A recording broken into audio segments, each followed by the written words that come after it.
에베소 6장 1절부터 3절까지입니다. 우리 같이 읽겠습니다. 자녀들아, 주 안에서 너희 부모에게 순종하라. 이것이 옳으니라.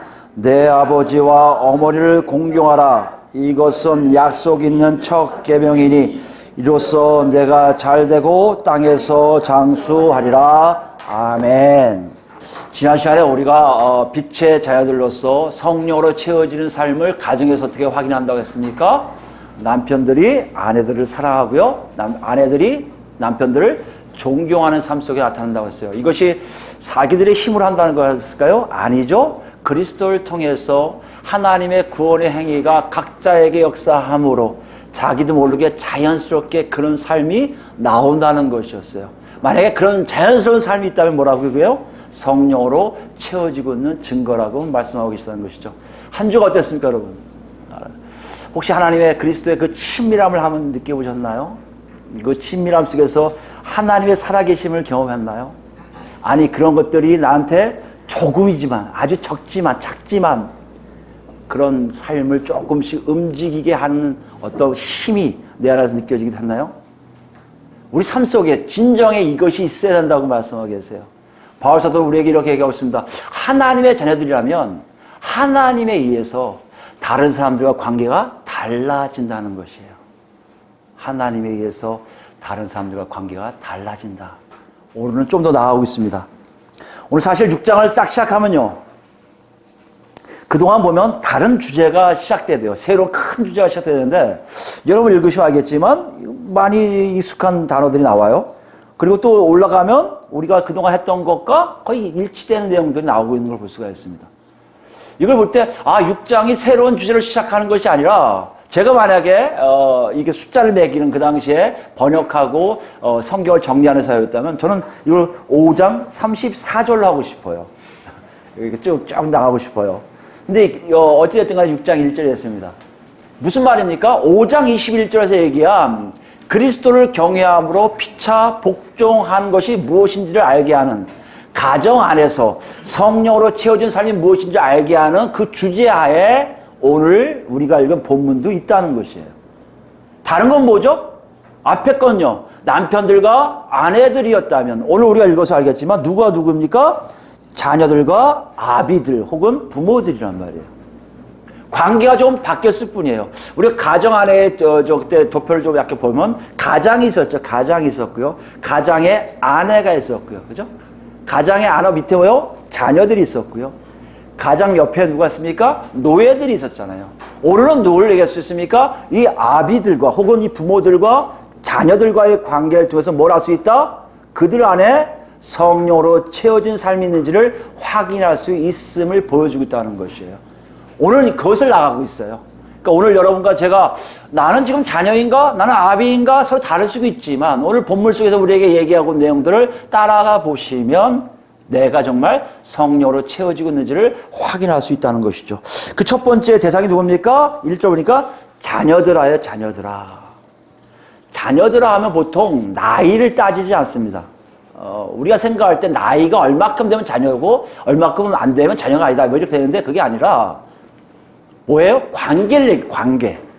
내가 누굴 두고 있다는 거예요? 부모를 두고 있으면 자녀들이란 얘기예요. 나에게 조상이 있다면 나도 자녀들이 된다는 것이에요. 그러니까 이거 어떻게 보면 자녀들아 하면 나이가 어디까지를 얘기하는 것이 아니라 부모들과 관계하고 있는 모든 사람들이 다 뭐다? 자녀들이란 얘기예요.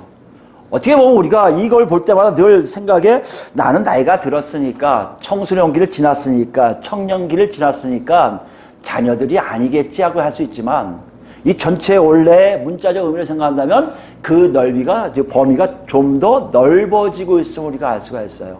어떤 면을 보면 여기 있는 전부가 다 자녀들에 속해질 수가 있다는 것이에요. 근데 또 하나 생각할 것은 자녀들아, 근데 이것을 이해할 수 있는 사람들이 또 이걸 봐야 될 거 아니에요. 이 글을 보고 이해할 수 있는 자녀들인 거 아니에요. 그죠? 바울 사도가 이해하지 못한 사람들에게 자녀들하고 얘기할 이유가 없겠죠.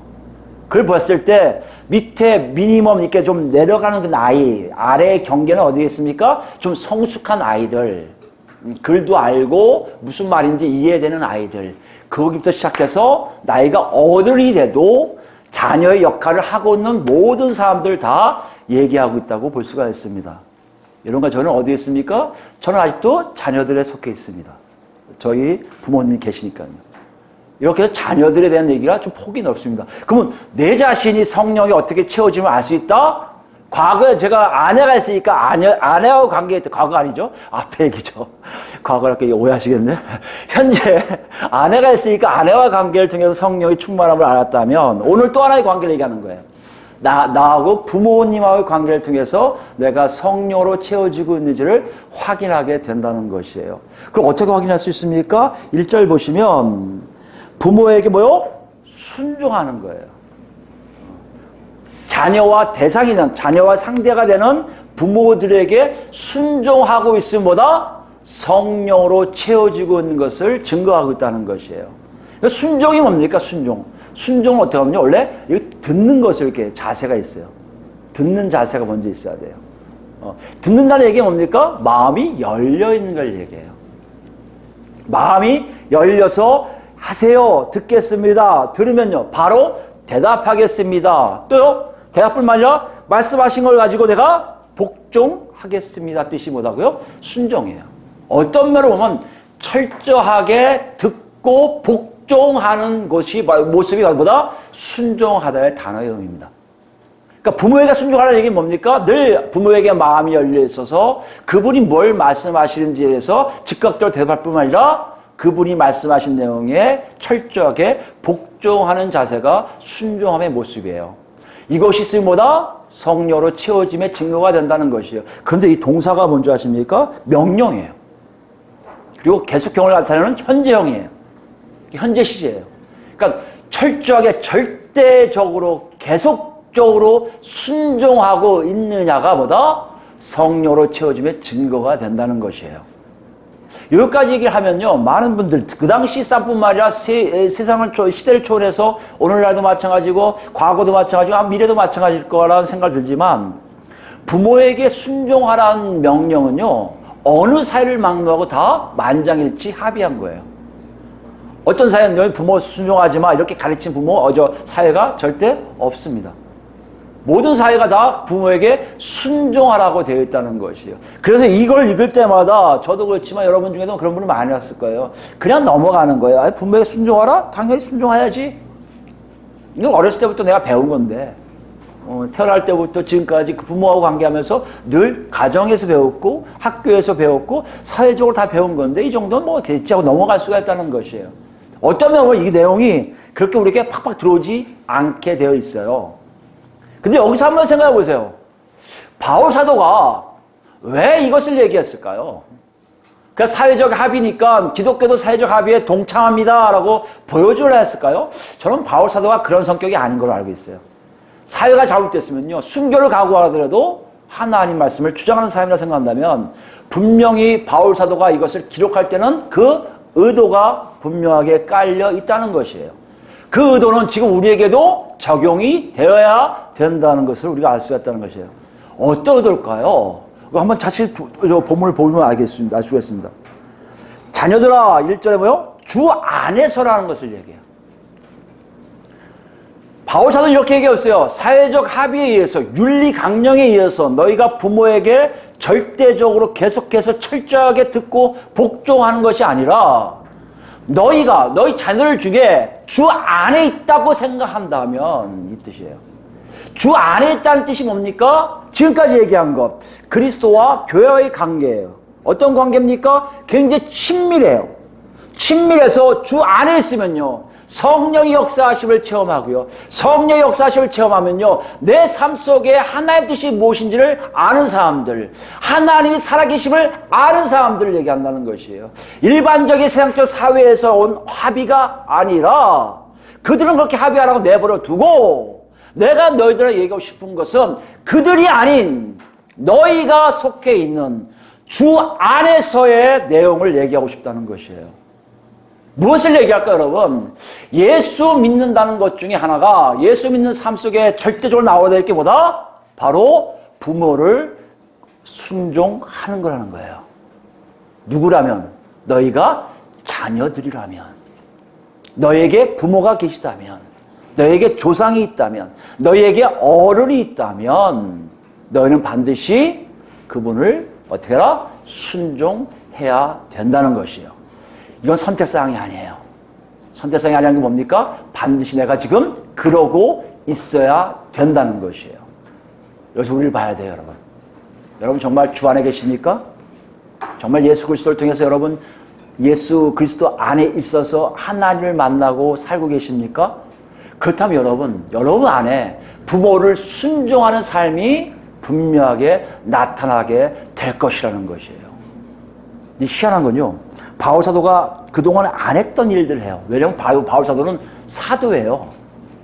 사도적 권위가 있어요. 사도적 권위의 가장 핵심이 뭔지 아십니까? 그리스도의 말을 정확하게 전달하는 사람이에요. 자기가 얘기하는 것 전체가 그리스도께서 하신 말씀을 전달하는 존재예요.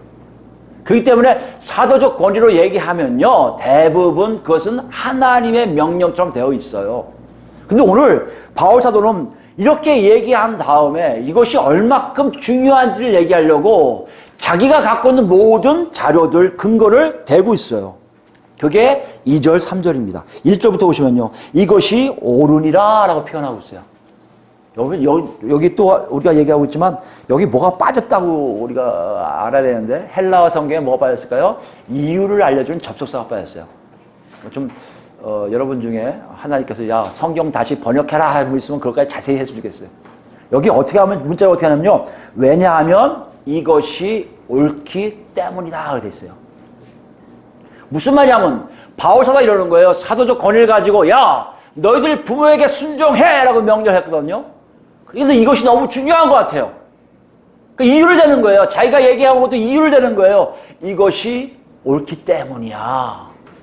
이게 옳다는 단어가 여러분 아시겠지만 의롭다는 얘기예요. 의롭다. 의라는 얘기는 하나님과 관계된 거예요. 하나님과 관계되었다는 얘기는 무슨 얘기입니까? 하나님 입장에도 부모에게 순종하는 것이 옳다는 거예요. 그리스도인들에게 필수 조건인 부모에게 순종하는 삶은 하나님 입장에서도 바로 맞다고 인정하신다는 얘기예요. 그것이 증거가 뭐예요? 2절과 3절이에요. 여러분 2절과 3절은 아시겠지만 실제 2절, 3절은 인용한 구절이에요. 인용. 뭘 인용했을까요? 내 아버지와 어머니를 공경하라. 이거는 여러분 잘 아시는 십계명의 내용이에요. 십계명 중 5번째 계명입니다. 십계명의 의미가 뭐예요, 여러분? 사실 십계명을 뭐 오늘날도 지켜야 되냐 말하는 얘기를 많지만 십계명 원래 의미가 뭡니까? 이스라엘 백성들을 애굽 땅에서 건져내신 다음에 시내산에 다 직결시켜서 그들에게 뭘 하는 거예요? 언약 체결을 하시는 거예요. 어떤 언약 체결입니까? 이제 너희는 나의 백성이다. 너희가 나의 백성이라면 내가 얘기한 이 언약들을 니들이 지켜야 돼.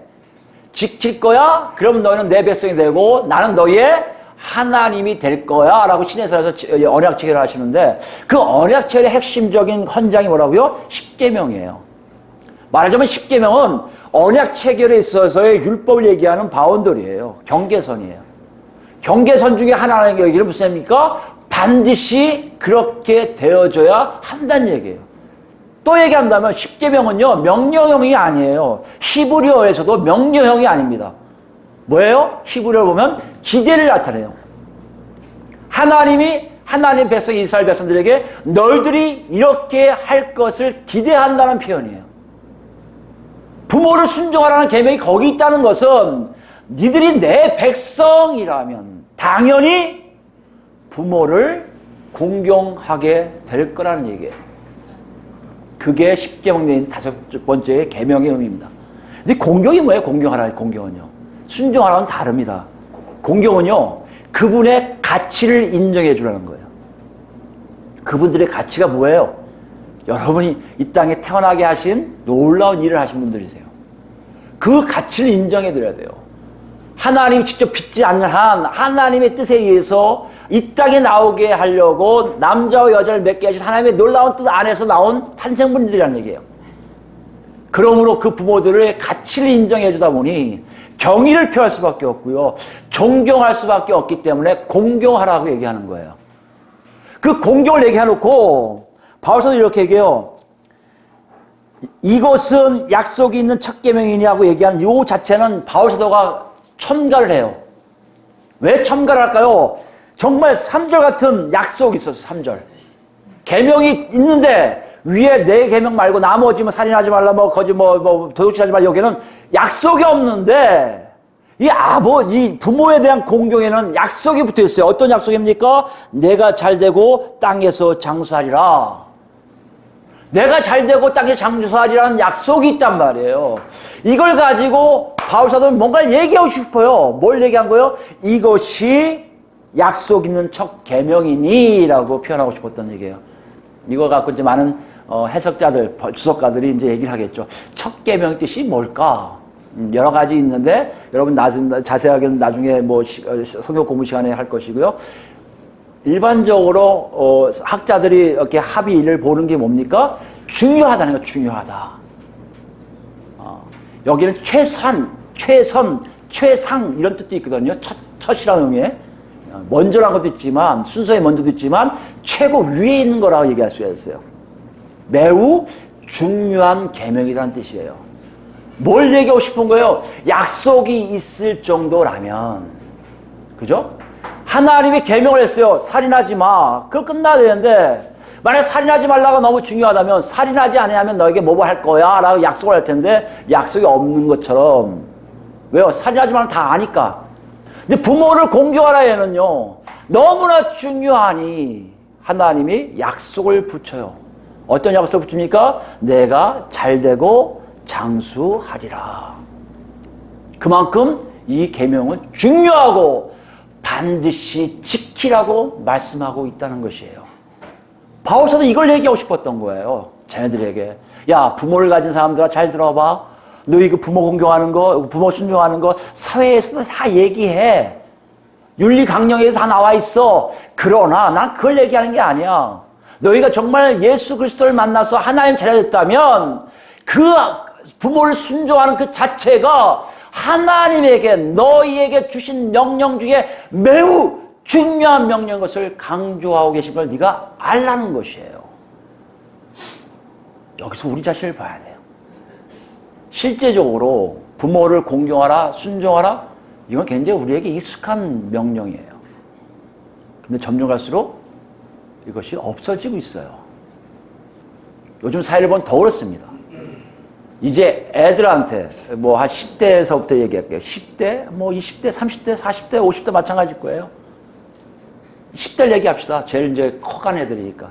걔들한테 더 이상 어른 공경을 얘기할 수가 없어요. 그들에게 더 이상 아버지, 엄마를 공경하라고 얘기하는 사람이 아무도 없어요. 그들에게 뭘 가르칩니까? 잘 돼야 돼. 이겨야 돼. 꼭대기에 올라가야 돼. 네가 최선을 다해서 이 사회에서 최고가 되지 않으면 너는 힘들어. 이걸 가르쳐도 절대 부모 순종하라는 것을 가르치지 않고 있다는 것이에요. 그러고 보니까 어떤 일을 합니까? 애들에겐요.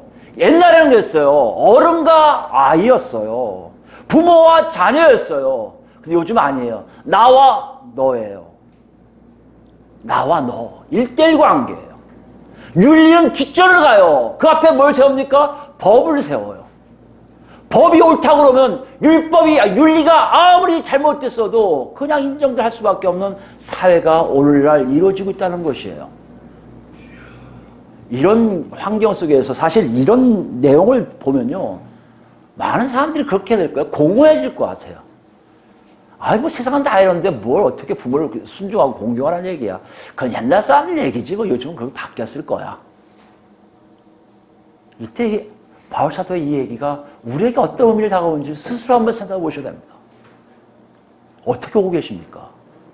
그냥 옛날 얘기로 생각되십니까? 옛날 도덕 책에서 나오는 얘기라고 생각하십니까? 그건 아니라고 지금 얘기하고 있어요. 누가요? 바울 사도가요. 왜요? 실제적으로 너희가 주 안에 있다면 이런 것을 실제적으로 살아갈 우리의 명령이라는 것이에요. 여러분 거기에 계십니까? 아닙니까? 이 질문 우리가 항상 해봐야 돼요. 우리 너무 사회에 익숙해 있어요. 세상 흐름에 익숙해 있어요.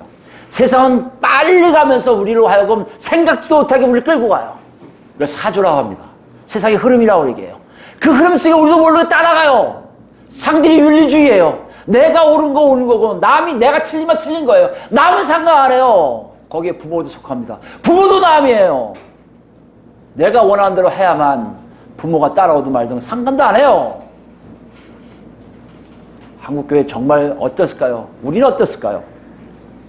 여기에 바울사도의 이 울림, 이 외침, 이건 너무나 중요해서 하나님이 명령한 거야 라고 얘기하는 이 외침, 그것이 여러분 가족에 어떻게 다가오고 있습니까? 오늘 이것을 얘기하고 싶은 거예요. 바울사도는 그때보다 지금 더 할 거예요. 말세로 가서 더 할 거예요. 한번 생각해 봅시다. 어떤 의미가 있을까요? 이것을 알기 위해서 한번 다시 3절에서 얘기하는 이 내가 잘되고 땅에 장수하리라가 어떤 의미인지를 한번 우리 되새겨 봐야 돼요. 많은 분들이 이걸 가지고 그냥 이렇게 얘기하세요. 안 되니까, 부모에게 순종을 안 하니까, 그냥 문자 그대로 얘기해요. 여러분 부모에게 순종하면 여러분 잘 돼. 여러분 장수한다니까 이 땅에서. 우리 논리는, 교회 논리는 똑같이 사회와 똑같아요. 이 땅에 잘 되고 이 땅에서 오래 살면 된다고 착각하고 있어요. 그러니까 이걸 배우는 사람들이 부모한테 순종하면 잘 될 수도 있구나. 오래 한번 살아볼까 하다가도 귀찮으면 안 한다는 얘기예요. 그런 내용일까 이게요? 우리가 좀 더 깊게 들어갈 필요가 있다고 생각합니다. 신명기 볼까요? 신명기. 이거 같은 내용을 가진 게 신명기 5장이에요. 5장. 16절 맞습니다. 16절. 뭐라고 얘기하고 있습니까? 너는 내 하나님 여호와께서 명령한 대로 아까 10계명을 2세대, 그러니까 출애굽한 1세대가 거의 다 죽고 2세대가 이제 가나안 땅 들어갈 거거든요. 그 앞에 놓고 모세가 그들에게 설교한 내용이에요. 그러니까 계명을 자기가 받아서 선포한 것도 있지만 그거에 대해서 재해석이 좀 들어간 것도 가능해요. 원래 출애굽기에는 뭐가 있어요? 잘 되고는 없어요. 생명이 길리라만 되어 있는데 여기 보니까 나중에 복을 누리라가 나오는 정도거든요. 그러니까 그걸 여러분 감안해서 들으셔야 됩니다. 16절에 바로 10계명을 다시 얘기하는 거예요. 너는 내 하나님 여호와께서 명령한 대로 내 부모를 공경하라. 그리하면 내 하나님 여호와가 내게 준 땅에서 내 생명이 길고 복을 누리라 되어 있어요. 오늘 본문에 보면 알겠지만 뭐라고 했습니까? 내가 잘되고 땅에서 장수하리라고 되어 있어요. 이건 70인역을 그냥 쓴 겁니다. 근데 여기 뭐가 빠졌어요? 땅 앞에 있는 수식어들이 빠졌어요. 어떤 수식어들이에요? 내 하나님 여호와가 내게 준 땅이에요. 이것이 키포인트예요. 모세가 얘기하고 싶은 키포인트가 있습니다. 뭐였죠? 내 하나님 여호와께서 너에게 준 땅이 어디입니까? 너희가 앞으로 들어갈 가나안 땅이에요. 가나안 땅에 들어가서 잘 될 거라는 거예요. 오래 살 거라는 얘기예요. 복을 누린다는 얘기예요. 이걸 왜 바울 사도는 싹 뺐을까요? 우리 더 이상 가나안 땅에 국한되지 않아요. 예수 그리스도를 통해서 이스라엘 백성들이 약속한 약속의 땅이 가나안 땅이라면 예수 그리스도를 통해서 우리에게 약속한 땅은 어디입니까? 예수님의 통치 영역, 즉 우리가 사는 이곳이 바로 하나님의 나라라는 얘기예요. 그러므로 그걸 싹 뺐어요.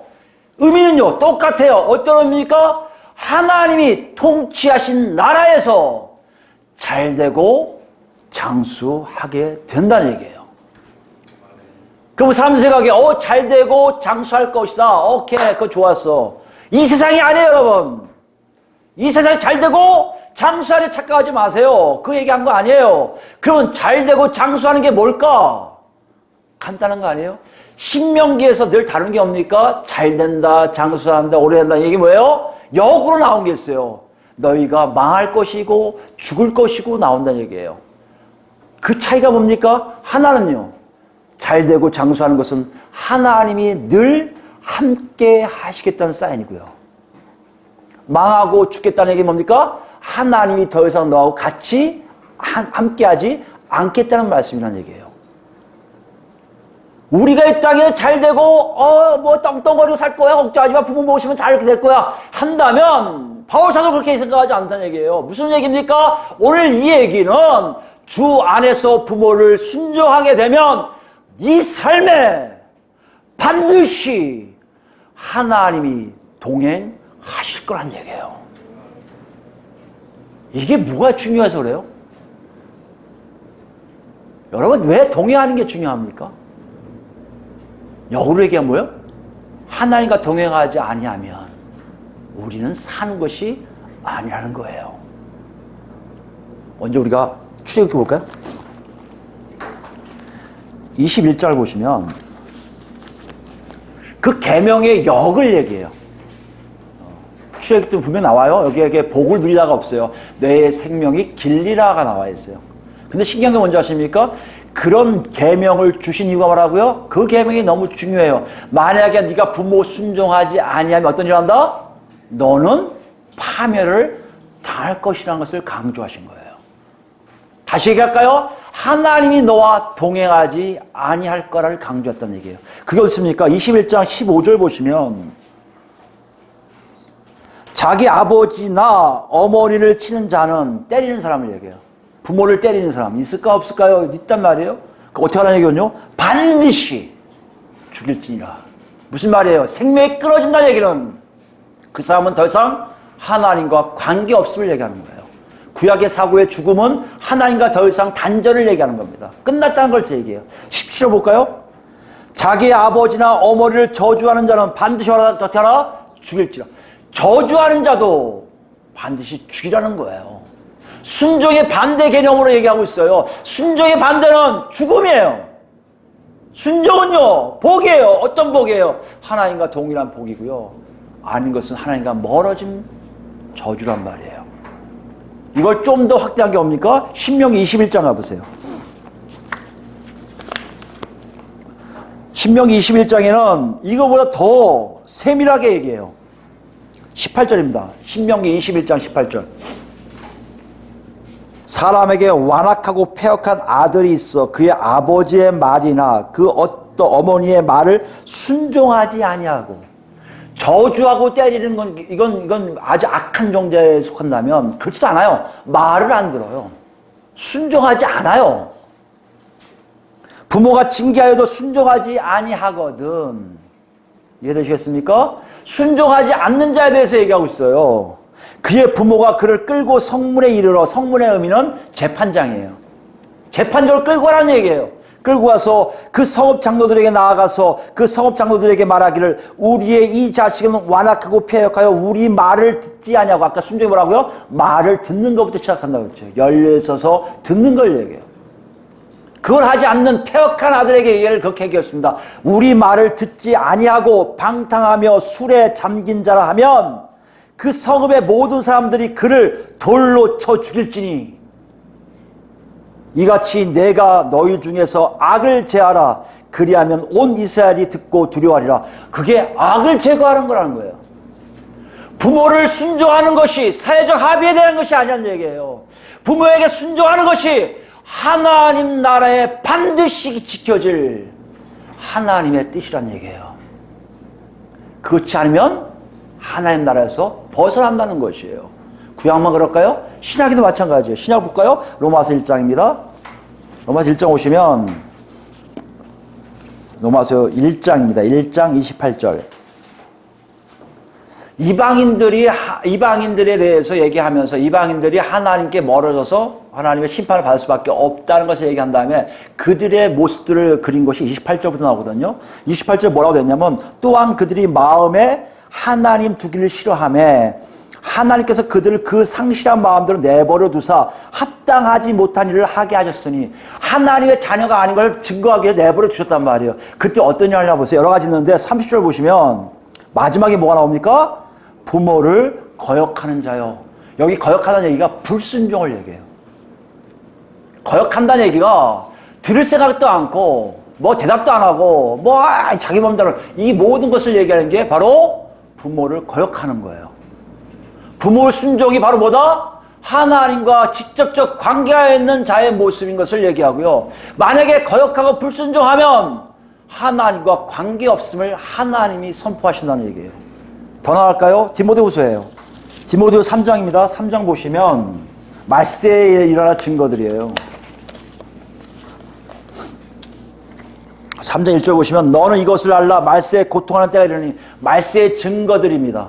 말세의 증거들이 뭐예요? 하나님을 멀리하는 일들이 일어나요. 하나님을 멀리하는 자들이 일어나는데 경건의 모양이 있는데 경건의 능력이 없는 사람도 많아요. 그 중에 한 현상이 뭐다? 2절 보시면 중간에 저 뒤에 부분에 있어요. 부모를 뭐요? 거역하며. 똑같은 단어예요. 부모를 불순종하는 자들보다 말세에 하나님께 떨어져 나간 자들의 모습이라는 것이에요. 여러분 지금 바울 사도가 지금 뭘 얘기하고 그걸 우리가 지금 보고 있는 겁니까? 그리스도 안에서 주 안에서 부모를 순종하는 것은 그리스도인들에게 마땅히 해야 될 뿐만 아니라 하나님과 동행할 수 있는 길이며 하나님과 동행하고 있다면 나도 모르게 이 안에서 자연스럽게 뭐 나온다? 부모에 대한 순종이 나오게 된다는 것이에요. 오늘 본문 우리에게 이걸 얘기했어요. 사회적 합의가 윤리 강령이 너에게 그렇게 교육을 받았기 때문에 너 자신을 봐. 너 부모에게 순종하고 있어? 그럼 성령으로 채워지는 거야. 이거 얘기하는 게 아니고 하나님 나라의 백성으로서 네가 진정 하나님과 동행하고 있는지를 보는데 어떻게 보라는 거예요? 자녀들의 역할을 하고 있는 사람들이 그 부모를 어떤 식으로요? 철저하게 듣고 복종하기 위해서 끊임없이 계속해서 부모에게 순종한다는 것이에요. 이건 사회와 달라요. 세상과 다른 얘기예요. 여러분, 세상에서 얘기하는 것을 교회 가져오고 얘기하면요, 맞는 것도 있을 수 있어요. 그런데 성경 우리에게 그렇게 얘기 안 해요. 네가 정말 하나님을 만났다면 그 하나님에 의해서 네가 이렇게 바뀔 건데 어떤 것은 사회와 중복되는 것 같이 보일지 모르지만 사회 뜻 안에서 이루어질 일들이 있는데 그 중에 하나가 뭐다? 부모를 순종하는 거라는 얘기예요. 왜 이럴까요, 여러분? 왜 이렇게 할까요? 여러분, 구약에도 이렇게 있어요. 부모를 순종하기 시작하면요, 어른을 공경하게 돼요. 어른을 공경하게 되니까 어떤 일 합니까? 그 공동체 안에, 이스라엘 나라 안에 가난한 사람들이 보일 것이고요. 특히 나이든 가난한 사람들, 과부들이 보일 것이고요. 나이든 과부들이 보일 거 아니에요. 그들에게도 같이 또 동등하게 공경과 그들을 보살필 수 있는 여유가 그들 안에 생길 수밖에 없다는 것이에요. 율법이 그것을 얘기해요.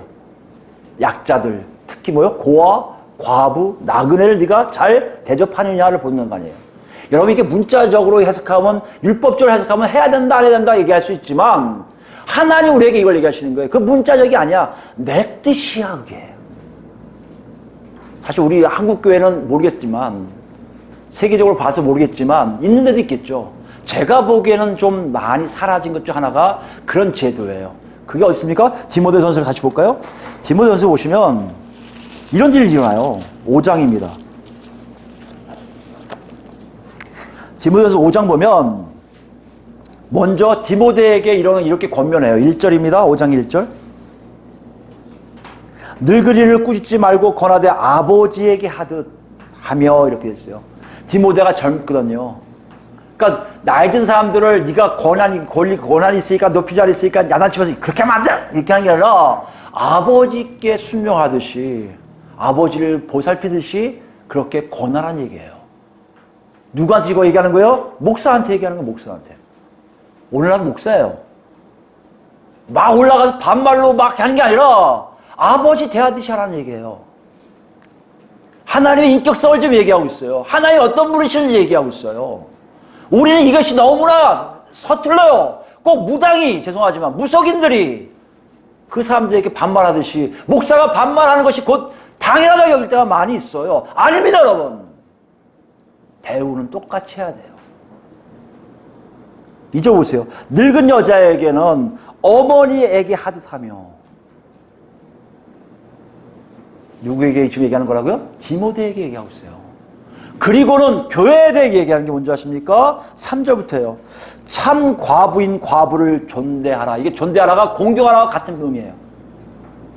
존대하라고 같은 의미가 뭐라고요? 공경하다. 그러니까 뭐요? 참 과부를 부모처럼 공경하는 그 단어를 그대로 썼다는 얘기예요. 여기 참 과부가 뭡니까? 좀 독특하잖아요? 참 과부? 아마 제도였던 것 같아요. 제도. 어떤 제도였을까요? 그 모임 안에 다 잃고 자녀도 잃고 남편도 잃어서 경제적인 노동력이 전혀 발휘가 안 되는 누구의 도움 없이는 전혀 살 수 없는 분들 나이는 들어서 정말 아무것도 할 수 없는 분들 그분들을 어떻게 하라는 얘기예요? 교회에서 섬기라는 거예요. 그게 어디 있습니까? 4절 보세요. 만일 어떤 과부에게 자녀나 손자들이 있거든 그들로 먼저 자기 집에서 효를 행하여 부모에게 보답하기를 배우게 하라. 이것이 하나님 앞에 받으실 만한 것이니라. 과부가 있어도 만약에 가족이 있다? 야, 너 예수 믿어 안 믿어? 믿어요. 예수 믿는 사람이 그래? 이렇게 야단치라는 얘기예요, 여러분. 예수 믿는 사람이 자기 부모 안 건드려? 안 돼! 너 못 먹어도 괜찮으니까 어른들 봉양해. 이렇게 가르치라는 얘기예요. 그게 뭐라고요? 하나님 앞에서 받으실 만한 게 무슨 말입니까? 우리 오늘 본문처럼 이것이 옳기 때문이다. 뜻이에요. 8절 보세요. 누구든지 자기 친족 특히 자기 가족을 돌보지 아니하면 믿음을 배반한 자요 불신자보다 더 악한 자니라. 부모에 대해 공경하는 마음이 어디까지 퍼지는 거예요? 자기들 가족 중에 어른들 도와줄 어른들까지 퍼지라는 것을 얘기해요. 그뿐만 아니에요. 16절 보세요. 만일 믿는 여자에게 과부 친척이 있거든 자기가 도와주고 교회가 짐지지 않게 하라. 이는 참 과부를 도와주게 하려 합니다. 여기서 중요한 단어가 나와요. 교회가 짐지지 않게 하라. 무슨 말이에요? 과부들을 참 과부들을 어떻게 했어요? 교회가 도와주고 있었다는 얘기예요. 오늘 말하면 구제예요. 교회 안에서의 구제예요. 교회 밖의 구제는 잘할지 모르지만 교회 안에서의 구제도 반드시 일어날 수 있다는 것이에요. 왜 못합니까? 사회적 편견이, 사회적 잘못된 것이 교회 안에 그대로 들어와서 그래요. 부모를 업신여기는 사람들이 교회 안에 어른들을 당연히 업신여기겠죠. 가정에 부모들 섬기는 사람들이 당연히 교회 안에 어른들을 섬기겠죠. 그 섬김에 있어서 그들이 노동력이 없다면 교회는 가만히 있으면 안 되는 거예요. 그 사람들이 먹고 살 수 있는 것을 대주는 것이 교회의 진정한 모습인 것을 얘기하고 있다는 것이에요. 왜요? 하나님의 뜻이거든요. 왜요? 하나님은요, 부모를 순종하기를 바라고 있거든요. 오늘 본문에 우리가 이렇게 얘기하고 있습니다. 참 낯설 수 있어요. 저도 이거 준비하면서 굉장히 낯설어서 사실요. 뭘 얘기할까? 우리 가족들한테 뭘 얘기해줘야 하나님 뜻을 제대로 증거할 수 있을까? 답답하더라고요. 하나 떠오른 게 있어요. 주 안에서요. 주 안에서. 내가 주 안에 있다면 다른 삶을 사는 거예요. 주 안에 있다면 누가 얘기하는 세상에서 얘기하는 것 다른 삶을 사는 것이 우리의 모습이라는 것이에요. 그것이 친밀감이라는 거예요. 하나님과의 친밀감. 하나님 앞에서 사는 것이 무엇인지를 나도 모르게 자연스럽게 나타나는 삶이 부모를 순종하는 것이라는 것이에요. 왜 그럴까요, 여러분? 하나님이 우리 안에서 그렇게 역사하기를 원하세요. 내가 네 안에 들어가면 네가 바뀔 건데 난 네가 완전히 바뀌었으면 좋겠어. 세상의 법칙, 세상의 논리, 세상의 흐름대로 살지 말고 내 뜻대로, 내 명령대로, 내가 원하는 대로 너가 살았으면 좋겠어. 그런 것이에요. 그리고 이렇게 얘기해요. 바울사도가. 너희가 정말 주 안에 들어와서 하나님을 만난다면 너의 삶은 달라질 건데 가정에서 보던 사람들이 달라질 거야. 남편과 아내를 사랑하고 존경하는 것처럼 자녀들이 아버지하고 관계, 여러분 이게 아비들 강조하냐 이거였습니다. 그 당시 자녀들과 아비 사이가 참 안 좋아요.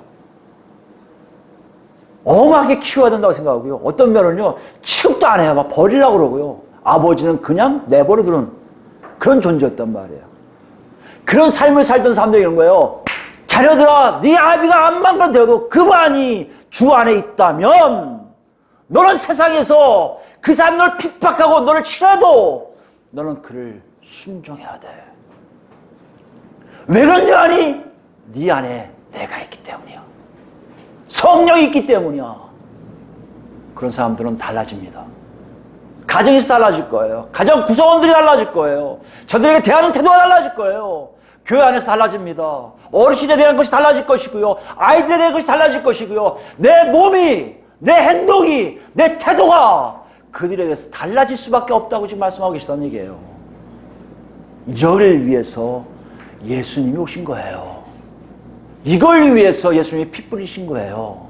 이걸 위해서 성령이 우리 안에 계신 겁니다.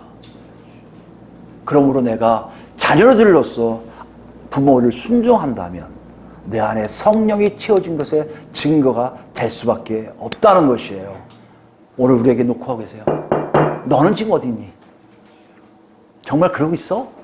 너 삶이 하나하나 바뀌고 있어? 그러고 있는 것 같아? 넌 잘하고 있어. 넌 정말 잘하고 있어. 그러지 못하고 있대? 왜 어디에서 잘못했을까?